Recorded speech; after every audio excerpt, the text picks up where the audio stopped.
Hi, you're watching After Hours. This is Larry Levine, and we have a special show this evening. We have, at the top of the show, Robby Benson and Carla DeVito. And is it DeVito or DeVita? DeVito. I'm playing Evita, but Evita. Yeah, that's in Evita. She's playing Evita, and her name is Carla DeVito. Yes. Thank you, Larry. Larry. That's incredible.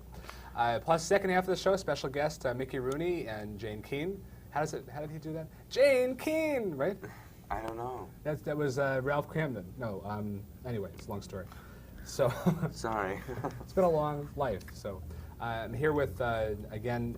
You were married 3 years ago. 4 years ago. I'm up on things. It's really great. And you're traveling in town. Your first show was last night with the play Evita. Right. And it was a great time. Great. It was exciting. It must be a very demanding show for you to do. I was 2 hours of nonstop singing, and it's a tough show to learn, that's for sure. Yeah, it's tougher to learn than it is to do. Yeah, but I'm sure that as we progress, it will. By Friday, it'll be like nothing. We'll be able to file our nails. And of course, by the time they watch the show, it'll be Thursday of the week after. Right. That's But, okay. it's a long And time. we don't mind. Well, you'll be back in town 2 weeks after that, right? I think so. Yeah, Yes, that's what it you looks will. like. Oh, he's teasing.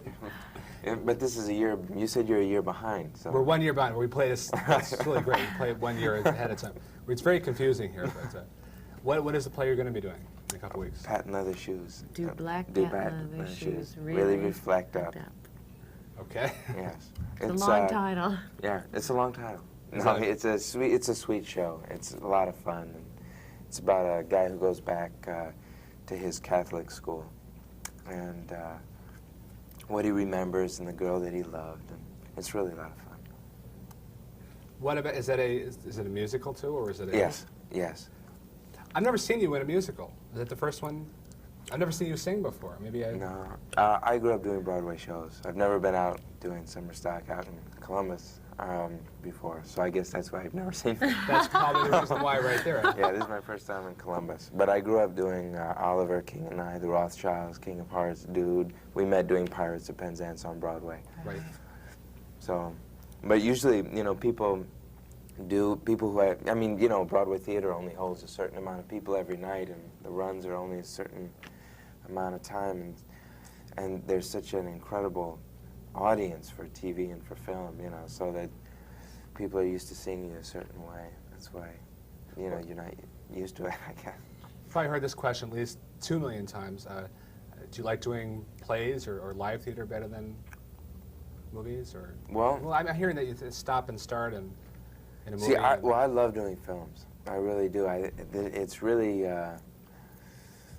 ambitious. I mean, it's because it's so much more demanding to work to a cold set and to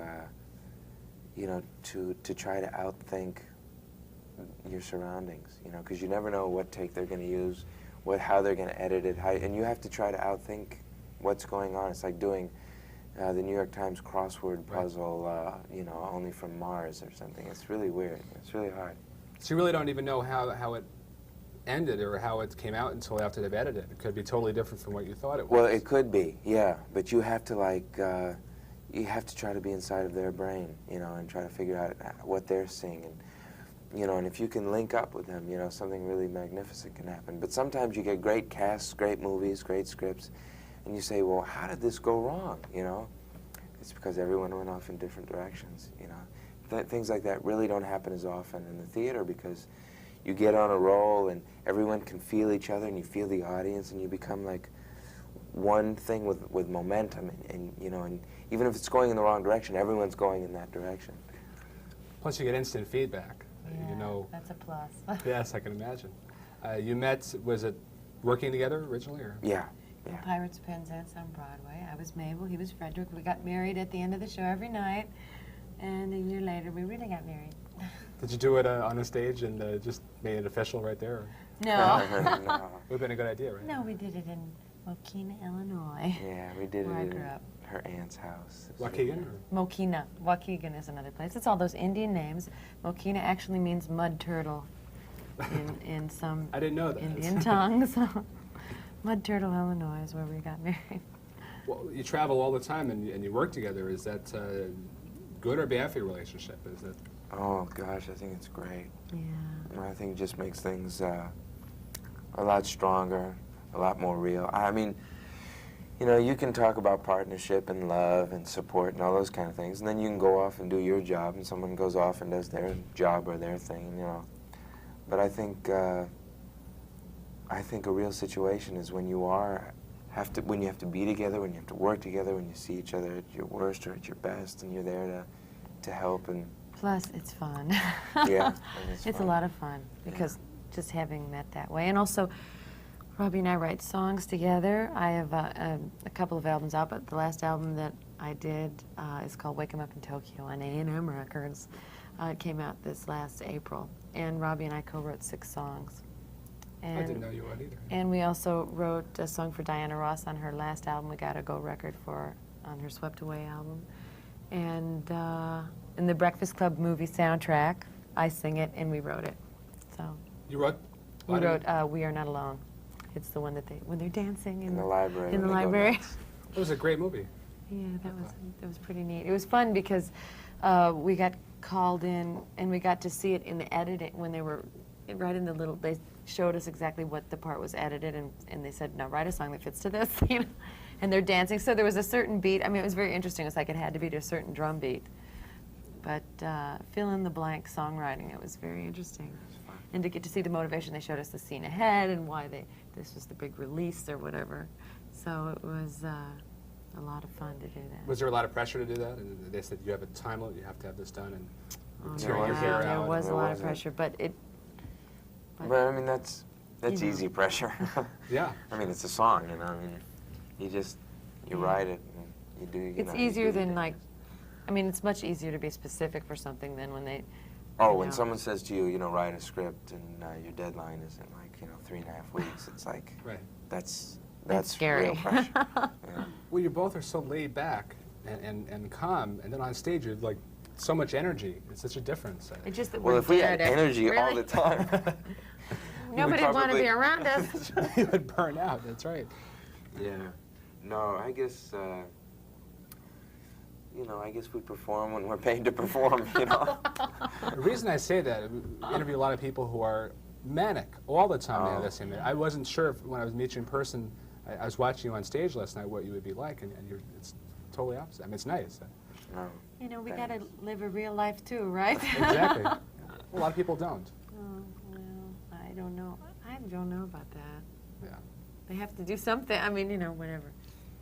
I know what you're talking about. It's a long story, but usually people, I don't know. It seems like it's very easy to burn out if you decide to just live your life that way, So you're keeping it in perspective then. Oh yeah, our baby really helps with that. She's 3 years old, and it really is great to, that's a real perspective when you have to deal with that. And she's like our equal partner, and when she grows up, will she be an actress? We hope not. That's then not all 3 a of you joke. can do plays together. And well, yeah. Gosh, it's very funny because it's very seductive. Here we are doing this, and she's already, she loves to get on stage. She sees the stage, she wants to be up there. And she's only 3. Even at last summer at just 2, yeah, she was on the Broadway stage singing. She was saying happy birthday, and she made us sit in the audience. She said, "No, Mommy and Daddy, don't down there." She didn't want us sharing her space. So, I don't know. I told Carla, I was watching her on stage last night from the wings, and I thought, she doesn't, our baby doesn't have a chance. Because, I've always been doing this, but I've only known Carla for 5 years, and 5 years really isn't that long. And every day we learn more about, who we are. And I was watching Carla, because I was so, focused on what I had to do, and I took a step back for a second, and I was watching, and all I could think about was our beautiful baby, and how I always knew it was in me, but when I see her up there, I see it's so much in her, and I think, oh, my baby. And how Robby got involved in the theater, film, whatever, was through his parents, who his father wrote satirical reviews, and his mother sang and did comedy in them, and they toured around the country, and Robby they said that Robby, when he was 5 or 4, would sit under the piano and just like watch the whole rehearsal and, you know, be really excited. And then when he saw Oliver on Broadway, that was it. He wanted, you know. Yeah. So you didn't have a chance either. Oh. Well, you know, it's a funny thing, you know, a lot of people have asked me if I've missed out on anything or if I've, you know, and it's of course, exactly the opposite. I mean, I've had experiences people will never have. Well, oh, they would die for it, you know, and I've had multiple experiences. But, and I got into it because my parents loved it.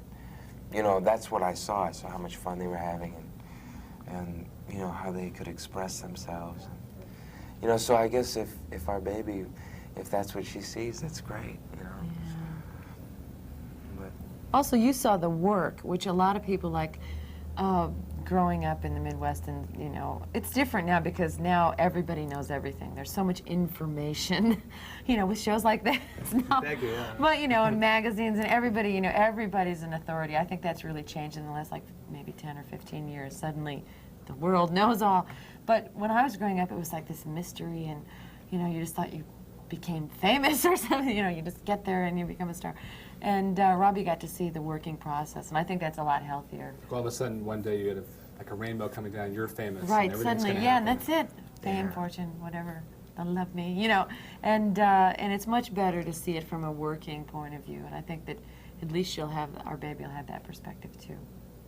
On the other side of the coin, it's got to be difficult in some ways because you're both very highly recognizable. When you walk down the street, somebody's going to come up to you. And He's recognizable. you are too. I should say we know Carla. The public knows her from the video with Meatloaf originally, and you know I was going to say something about that. That's Everybody okay, does. it's all right. That was beginning of whatever. We'll talk about Yeah. that later. Of course, Sure. Pirates of Penzance. But that's got to be difficult for you in a way because what happens when Robby Benson wants privacy and he's got a hot dog in his mouth and somebody comes up to him and says, you know, I want your autograph and you just want to be yourself. Does it bother you, or did you go to foreign countries, or which they know you're there too? well, I mean, it really matters how they ask, you know. That's really been the key, you know. How Robby's- somebody, yeah. you know, you respond to the way people respond to you. If people are cruel or, you know, impatient or whatever, Or that's, drunk. you know, that's, you know, then they get what they deserve. But if people are sweet, you know, then, I you know, think that's Robby nice. has a good attitude about that, and that he does feel that it's sort of part of the whole. If you're going to, you know, have success, then you have to give that back to them too, and it's fine.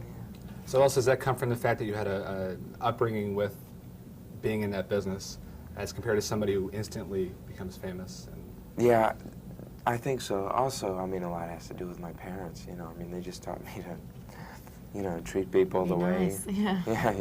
you want to be treated. And, you know, I don't know. I mean, I would really hope that if I were to go up to somebody, they'd treat me the way, you know, that, I mean, it just is human nature. It's just Right. who you are, you know.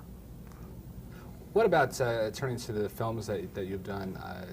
Is there any particular film that stands out in your mind that you feel was your best work? A lot of people thought you should have gotten a Academy Award for The Promise, for example. Oh, I'm sorry. You mean The Chosen? The Chosen. Right. I was close. Yeah, it was one of the. Thanks. I goofed up. No, thanks. No, Promise is a great book, too. I always wondered why they didn't make Asher Lev. Did you read that? Yes. My Name is Asher Lev? That would have been a great movie, because that book was so visual, especially, but The Chosen, aside from the fact that it's a great book, you know, has the great title, The Chosen. You know, it just sounds great. But I'm really proud of the work I did in The Chosen, but it's funny how things work out. You know, I'm really proud of the work I did in a couple of TV things. You know, they're dismissed because, you know, they're put on TV, but actually they were good pieces. I'm proud of One-on-One because my father I was just and I going to say wrote that. And I did a thing with George Burns Two of a called, oh Kind. yeah, Two of a Kind. That was great. I always wondered, when I was a little kid and I was around actors, I always wondered, how do they forget what they've been in? I mean, that's ridiculous, you know? I mean, you know, and it's happening to me. I mean, I can't believe it. The gray matter, the brain cells are being lost. No. How do you know? Well, when you get a lot of things, like I guess There's so. only so much space in your brain. I can't understand how you can memorize an entire play, sing for 2 hours, and then 2 weeks later do a whole other play. That's got to be... Well, you know, that's what we do for a living, and you know, and then you add like 10 cc's of terror, and you know, and it works out great. No coffee. No Did you say coffee? Yeah. No coffee. I don't drink coffee. Hostess ho-host. No, That's I'm right. just kidding. Hostess cupcakes. I'm gonna. You know the guy who got in trouble because he ate Twinkies? You know, he killed somebody. You didn't hear? No, no, this is the man who shot all those people. This is ridiculous. Yeah. This is the guy who shot all the people He in killed McDonald's? somebody. No, wasn't that him? His wife That was was his saying- cousin, I think. I don't know. Was it? No, I thought it was the guy. I think that was the guy, and they I went thought to it was the guy in San Francisco. Killed Harvey Milk. No, Got off 'cause he got- that was politically motivated. No, but he got off. But he had a bad dinner Ate before he did Twinkies? that, too, this guy Oh, with right. Harvey Milk. Oh, wait, what am I saying? Right. Please Not excuse gonna us. nothing Politically to- stupid. We'll cut this little piece out. But Whatever. no, that wasn't but excuse. someone Eating too killed many someone sweets. and got off because they ate Twinkies. He I got think off because so. he ate He didn't Twinkies? get right? off. Am I He got right a or wrong? limited Did I write sentence. that? Was it that guy? He did get released in like 4 years or something for killing somebody, which is pretty quick. Yeah, but he died of diabetes after that. So, Everything works out, I all guess. right. So if you don't care for my performance, don't let your local store around the theater stockpile the Twinkies. All right. Oh, boy. Please. Let's talk about One-on-One for a second. I really liked that movie. That was sort of a Rocky, in a sense, type movie. But you said you enjoyed that. You said your father and you wrote that, or? Yeah, we wrote that. It's funny, we wrote that at the same time, talking about Rocky. We were filming at the same time they were filming Rocky. And I remember hearing stories that there was a boxing movie. And someone said, because there were no sports movies then. As a matter of fact, it was like, the thing to do was never to have it. I was doing a lot of writing. And I wrote this piece about the show business. And my agent said, boy, it's really good, but you know, things about show business don't sell. You know, they won't make that movie. Gee, I said, what do I do? And he said, well, you should go home and write about something you know. So I went home and I wrote about basketball. And I brought it in, you know, about 6 months later or whatever. My agent said, it's really good, but, you know, things about sports don't sell. So you really should go home, write about something you know. I said, you know, that's about it. I wrote about show business and basketball. What do you want me to do? But it ended up making it, which is a real miracle. A real miracle. It was a good movie. It was a good movie, thanks. For basketball nuts out there, I don't. Yeah. People not gonna look at that as a Shakespearean type thing, and that's too bad. That particular experience was very good. No, it was. It was a nice piece, and you know, it's to get something off the ground in Hollywood is it's a miracle. But for a father and son to get something off the ground, I was like 17 or 18 when I wrote it, and that's like, you know, that's a real miracle. Are you considering writing a movie to have both of you in it, or? We've thought about it. We will do it, I'm sure. Maybe we'll even write it together. We've thought about, I'd be an apprentice writer, I think. She's a good writer. She is. You'd have pirates playing basketball, maybe. Maybe. We'll write about what we know. Let me see. What could we write about? I don't know. Twinkie killers, probably. Really? I guess we can't write about anything for a while. He just wrote, he and his father just wrote something that's going to be a made-for-TV movie. So, called The Red Lamp for CBS. Tell us about that video with Meatloaf. Well, it's a long story. I was on tour with Meatloaf for 2 years, and at the beginning of his career. And the video is called Paradise by the Dashboard Lights, and this was at the dawn of the rock video world, at least for the U.S. And that video helped sell 6 million albums outside of the United States, because, you know, you don't go there until you sell some albums there. And in Europe, I think CBS Records really saw what a video could do as far as like selling records. And John Sykes, who was one of the founders of MTV, was working, he was like a college rep for Epic at the time, and then got advanced a little bit. And because of that video, he got that idea for MTV.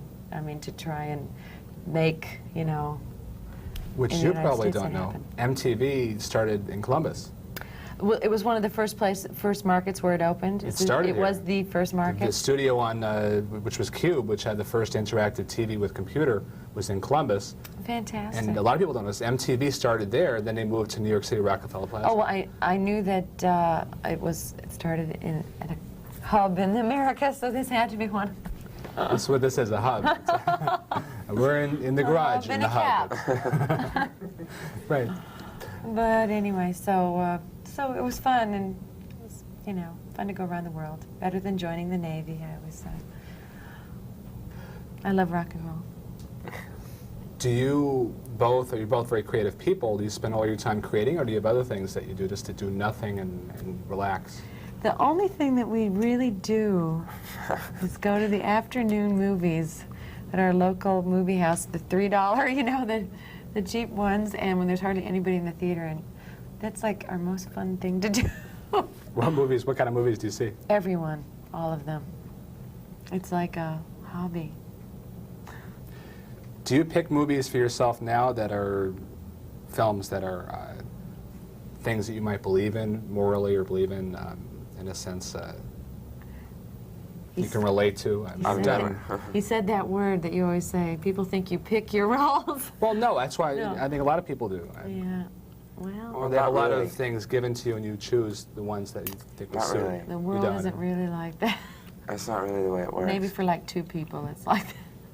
Yeah, there really are about 5 or 6 people who can do that. I mean, I get sent a lot of schlock, and choose not to do that. But as far as like getting, like great scripts and choosing between 2 or 3 great scripts, it really doesn't happen. There aren't 2 or 3 great scripts for people like myself.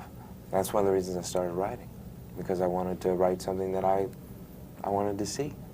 So that's a perception a lot of people get. So in essence, somebody, your agent, will bring you a script and say, "This is the one." And Oh, no, I do my own choosing. No, it's just that maybe once a year there will be a script, and it's incredibly competitive out there, maybe 10 people my age will have this script, and they'll say, well, gee, I want to go a little, the producer will say, I want to go a little older, I want to go a little younger, I want to go a little darker skinned, I want to go a little lighter skinned, I want somebody with purple eyes, it's like, it's ridiculous, how things work out. If you spot something you love, like when I saw The Chosen, I read the script, and I said, I got to do that, He really fought for that.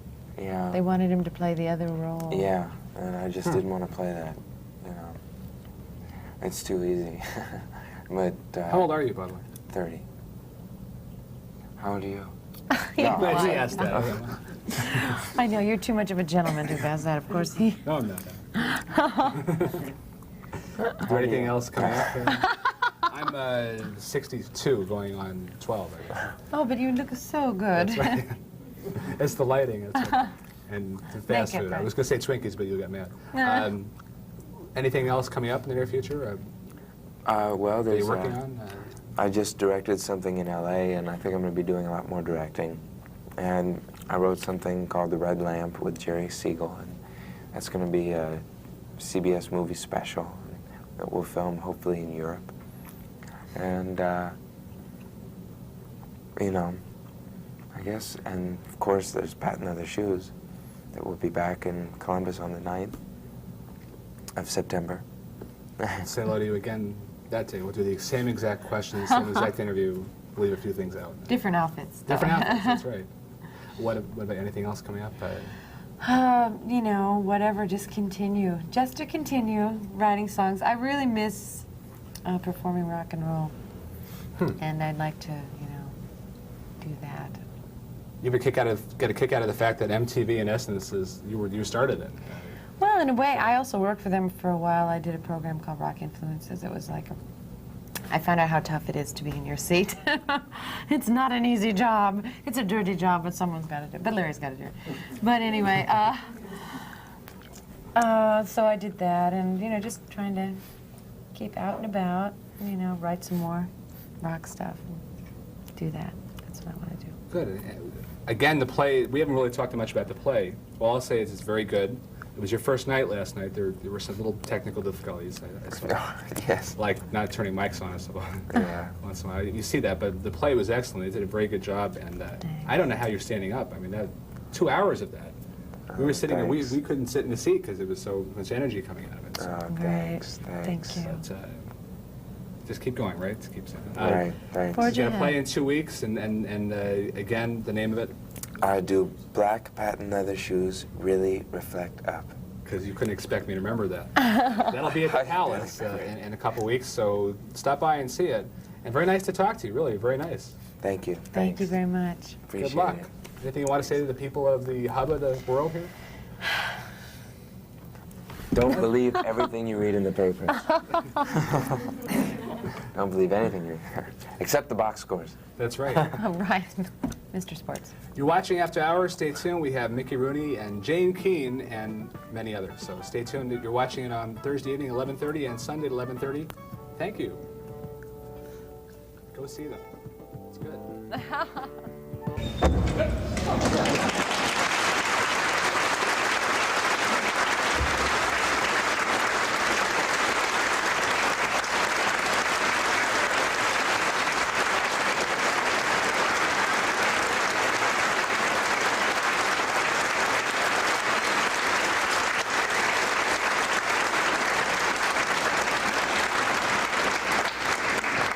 Tell me, is she dead? Just a nosebleed. Nosebleed!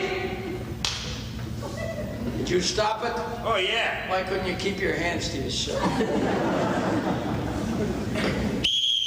the matter? Howard, Huh? your shoes. Oh, I know all about the shoes, officer. I know all about them.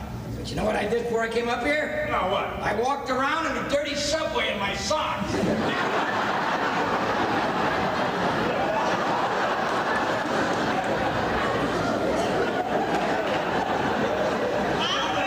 Yeah, honey. Is that you, dear? That's me, sweet. I'll be right out. Take your time, baby. Ask the officer if he'd like a drink.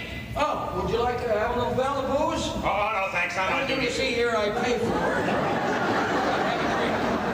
Have a drink. Oh, no, thanks. I'm on duty. Yeah? Well, you don't know what you're missing, kid. Sitting around with a nice, cool drink in your hand, watching Eleanor bleed. Howard, that's not a nice thing to say about another human being. What do you mean? Hey, there's no amount of money worth getting yourself that upset about. You know how much money I pay that woman every week? Have you any idea how much I pay her? It's none of my business. I don't care who listens. I'll tell anybody. Week after week, I have to give her $2 grand out of my hard-earned salary. Week after week after week. You know how many weeks I've been giving her? 2,000? From your attitude, I'd say it was more than a week. Next week it'll be $186,000. She'll get married again. Grown man like you and you believe in miracles. She's a very pretty woman. Oh, would you think she was pretty if you had to give her $2 grand out of your salary every week? $2 grand. $2,000 every week. Nobody's that pretty. Hello, Honey, aren't you pretty?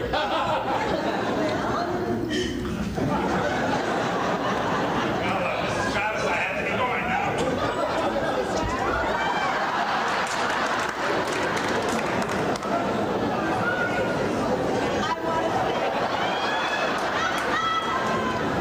I hope I wasn't too much trouble. It's never any trouble, Mrs. Travis, to show a little kindness to someone.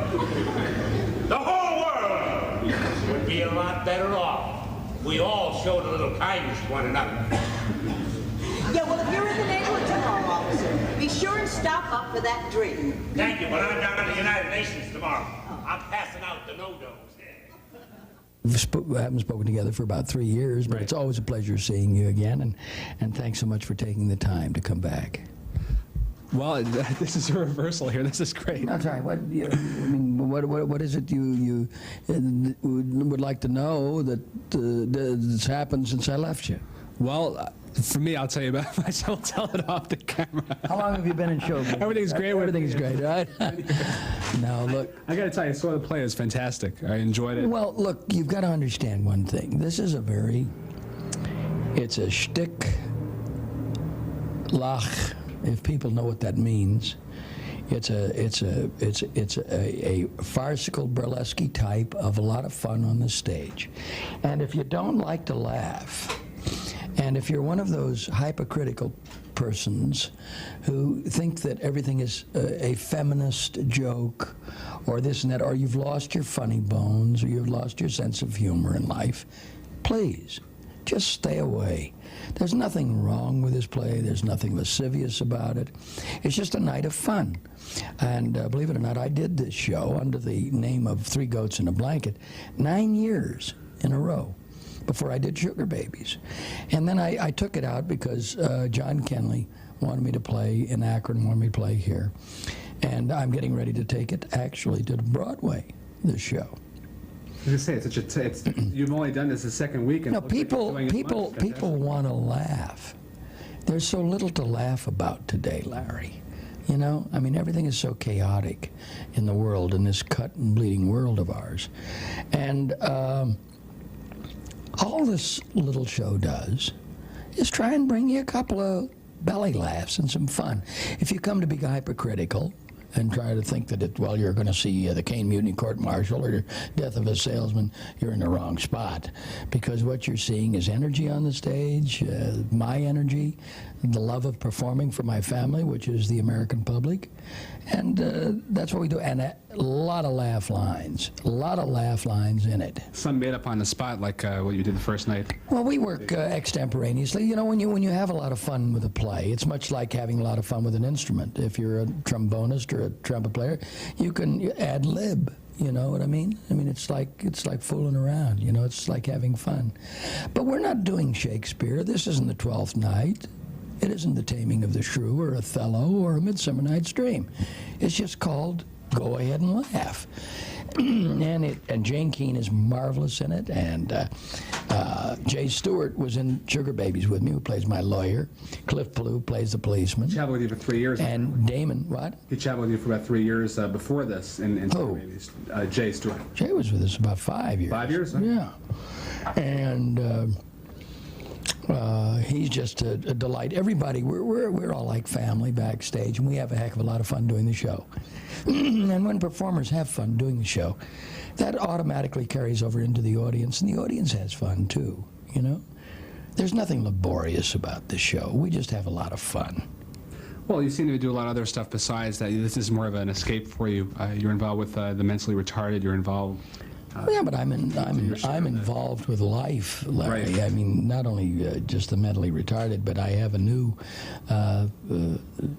concept that I've just formed called FTF, which stands for Mickey Rooney's Fun Time Family. We're coming, ARP for the senior citizens. It's a wonderful organization, but I want to really dampen and take out that connotation of senior citizenry. When you call somebody a senior citizen, it sounds like they're over the hill. It connotes the fact that life has passed them by. They're on the way out, you know? I'm a senior citizen. Well, I'll be 66 years of age in September, and I feel 31 years old, and I don't feel like a senior citizen. You know, the only time you're a senior is when you're in high school and you graduate from college. That's the only time. And age is nothing but experience. And some of us are more experienced than others. Where do you get your energy? From God. From God. From God. It's very simple. You know, a lot of people think that people just... I watch a lot of Christian television, you know. Copeland. I tithe with a black minister from Inglewood, Dr. Frederick K. Price. I don't know whether you've ever seen him. He's magnificent. And Robert Schuller is one of my dearest friends. And Kenneth and Gloria Copeland. And I love to see, and Ernest Ainsley, I see every once in a while from Akron. Yeah, who's just wonderful, and I love him. And but I hear Swaggart every once in a while, Jimmy Swaggart, who I love very much. But he's always talking about entertainment. You've got to make up your mind whether you're going to go to this show or you're going to go and so and follow the way. Jesus said, I have come so that you will have life and you'll have it more abundantly. Jesus Christ wasn't against having fun. Jesus Christ was a man of joy, of love. He loved to laugh. And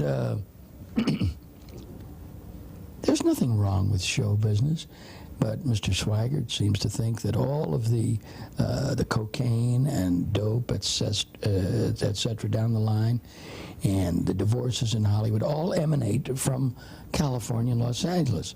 Why, there are people right here in Columbus, Ohio, who have been married more times than yours truly. There's only one thing, they don't sell the papers. No. But I gave my life to Christ about 20 years ago. How do you feel about somebody like Pat Robertson running for president? Well, I think that Pat is a very, very articulate, very wonderful gentleman, as is Tammy and Jim Baker. You know, they're very dear friends of Jan, my wife, and myself. I think he certainly has a perfect right to, but I just believe that I'm not going to get politically involved. That's fine. Let's talk about something else. Last time you were in town, we were talking about the fact that many of the old films that we thoroughly enjoyed with you in them, you're not getting residuals. Well, no, I told you about that lawsuit that I had that I lost, but that was a very, very big suit. It was called a class action suit that involved something like $8 to $9 billion. Not for me, but for my constituents, for 15,000 members who belong to Screen Actors Guild, who are actually broke and on their fannies. And really, if I were to tell you some of the names that are destitute, it would absolutely shock you. When I was the #1 star of the world at Metro-Goldwyn-Mayer, doing the Andy Hardy pictures, I grossed, just with those 17 pictures worldwide, when it was only 35 cents till 1 o'clock, then 1 at 45, and then 65, and then 85 cents after 7 o'clock. Just the Andy Hardy pictures alone, not counting Boys Town or Strike Up the Band or the Human Comedy, you know, or National Velvet that I did with Liz Taylor. I'm not counting it. Just the Andy Hardy pictures. They grossed over $3 billion for Lowe's Incorporated. But you see, it's a strange thing with those contracts. You can always read them. They're very legible in the front. But if you turn them around, they become an eye test. Right. You can't see them. It's called the small print. And they're actually, unfortunately, and I've told them to their face, I said, you're a liar. You're liars. You didn't know about television in 1936.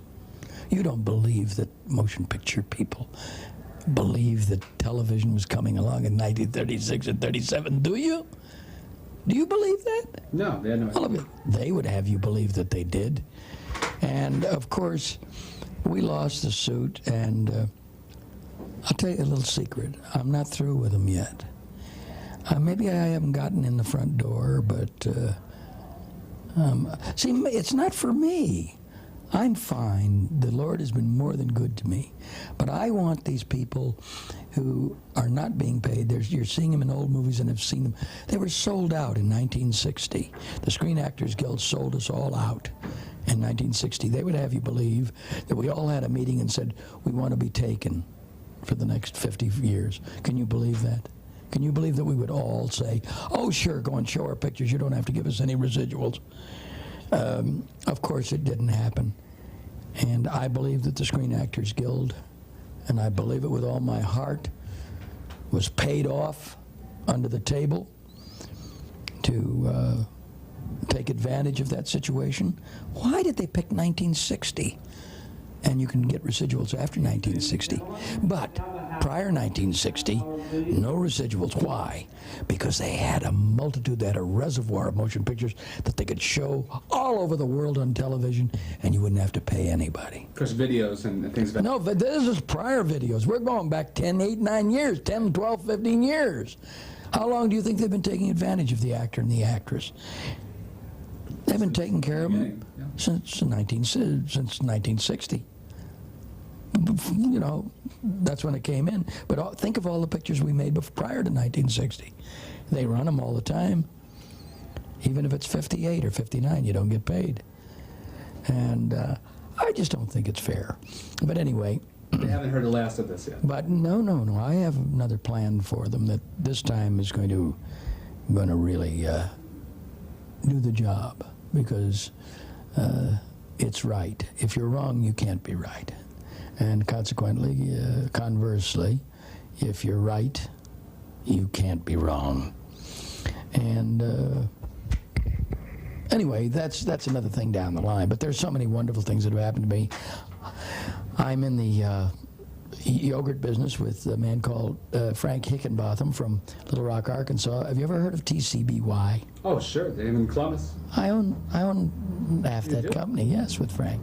We have 365. For some of the 360. No, they didn't. There are only 30 calories in those things. Tons of it. The thing is that TCBY stands for the country's best yogurt, but I strike it out. I say it's not the country, it's the world's best yogurt. And it really has replaced ice cream. Really, this business today has replaced ice cream. And you should see some of our stores. I'm opening up, we have 4 in Nome, Alaska. That's like nice to Eskimos. Can you imagine? Yeah, and in Anchorage, we have 2 stores. We're opening up 3 stores in Honolulu, Hawaii on the 6th and 7th of September, where my wife and I will go for the openings. But I'm not just the spokesman for them. I mean, I own part of the company. I'm proud to be a part of TCBY. The other thing that I'm proud of is this thing that will be opposite ARP for the senior citizens. It's called Mickey Rooney's Fun Time Family, FTF. And we all suffer from the same disease. You know what that disease is? It's called lonesomeness. And people, when they get to be 55 or 60 or 65, 70, and perhaps they've lost a spouse, they've lost all their high school friends along the way, and they become recluses and nobody seems to care about them anymore. Well, the Fun Time family does care. I'll tell you that. And we want to bring dignity and respect to people, to our people who are experienced people. You notice I didn't say aged people, because age is nothing but experience. And some of us are more experienced than others. Our monthly magazine is called Experience. We are a profit organization because we have to pay the lawyers, we have to pay doctors, we're building hospitals, we're building resorts for all of our people.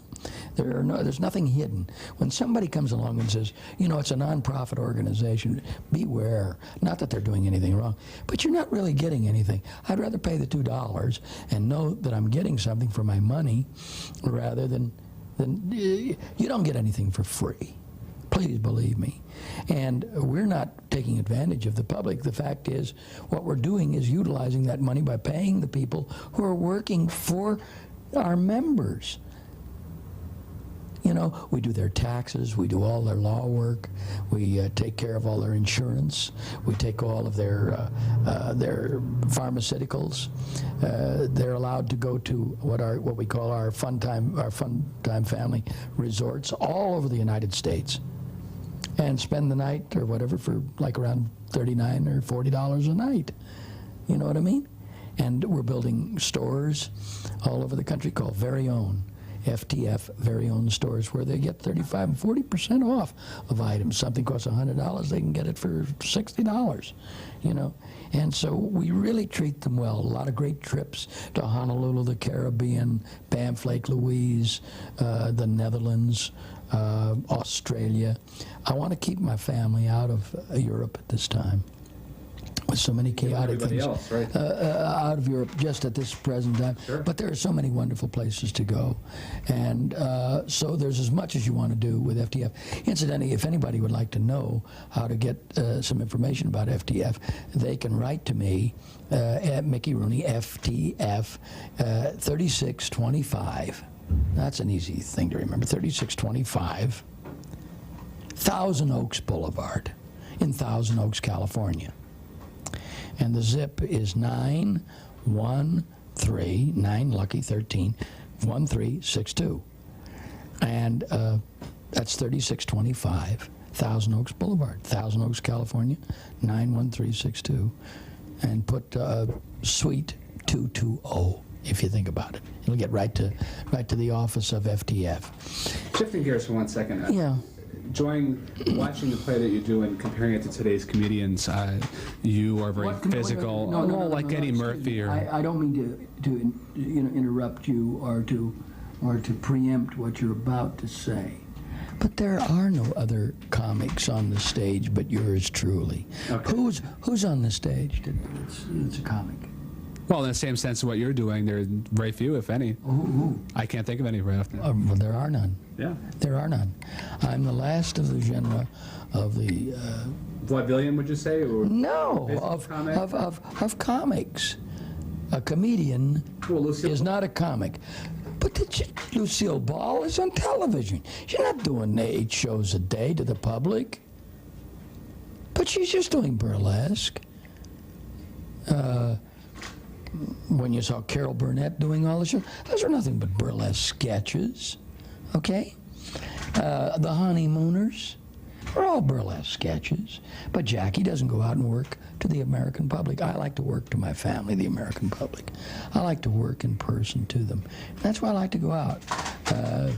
No more of the 7-year stints for me. I'm going to do, just today I talked to my very dear friend Burton Lane, who wrote Finian's Rainbow. And you know that I can remember to this very day, I was 17 years old at Metro-Goldwyn-Mayer at the time in 1937. And Burton and I were sitting on the piano while he was writing How Are Things in Glockamora. Gee, the wonderful memories for me. And now I'm going to play Finian. And you've got lights flashing over here. That means you're going to run out of film. And reload, and we'll come back to you in just a second. He's a very, very stand-up businessman. His business acumen is tremendous, and he's come a long, long way. Just purchased my old home, Metro-Goldwyn-Mayer, from Kirk Kerkorian. Now, there was only one reason. He wants that reservoir of old pictures so he can video cassette them and give us nothing, okay? Give us nothing. Why do you think that during each football game they say the NFL explicitly says that this cannot be reproduced or so and so and so without the permission of the... Protecting your license. Well, not only somebody's liable to tape them and sell them, sell the games. But nobody protected the actor, the actress in those days because there was no such thing. They would have you believe that it was in our contract, and they're not telling the truth.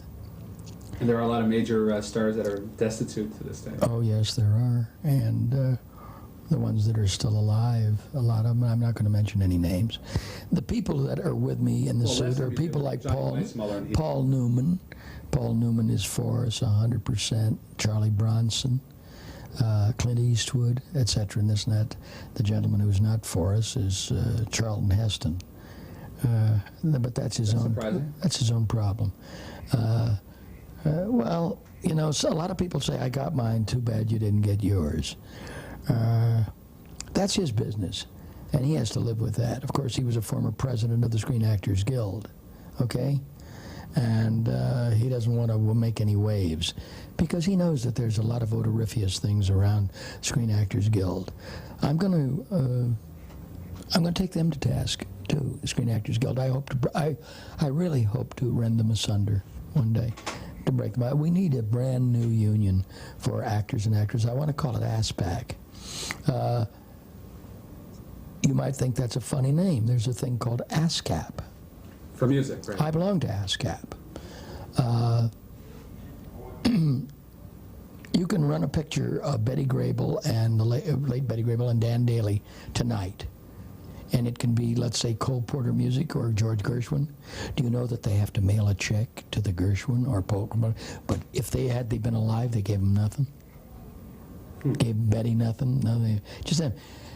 Well, ASPAC stands for the American Society of Protection of Actors and Creators.